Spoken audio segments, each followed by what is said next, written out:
Bu odam Reels'ini qachon bir marta bo'lsa ham Instagramda ko'rgansiz.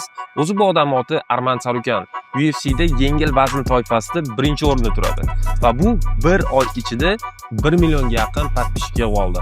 Keling, qanaqa qilganligini birga tahlil qilamiz. Birinchi sabab bu giperbola.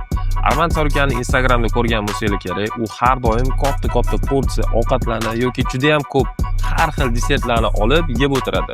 Bu bo'lsa odam Instagramda Reels ko'rib o'tirgan paytida srazu e'tiborni jalb qiladi va odam o'zini ham yegisi kelib ketadi. Ikkinchi sabab stereotiplarga qarshi kontent. Ya'ni Arman Tsarukyanni ko'rgan bo'lsangiz, uni tanasi juda ham chiroyli, uni ko'rgan odam juda ham strogiy dieta qilsa kerak deb o'ylaydi. Lekin u odamlarning fikriga qarshi juda ham katta ovqatlarni yeb, temirmasdan shunaqa chiroyli yuradi. Bu bo'lsa odamlarning miyasida kontrast uyg'otadi va bu videoni oxirigacha ko'rib qo'yishga undaydi.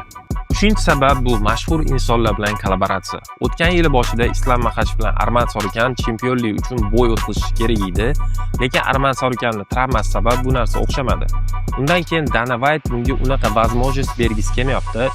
Sababi uni shaxsiy brendi, ya'ni Arman Tsarukyanning shaxsiy brendi unchalik rivojlanmagan va bu orqali promotor unchalik ko'p pul topa olmaydi.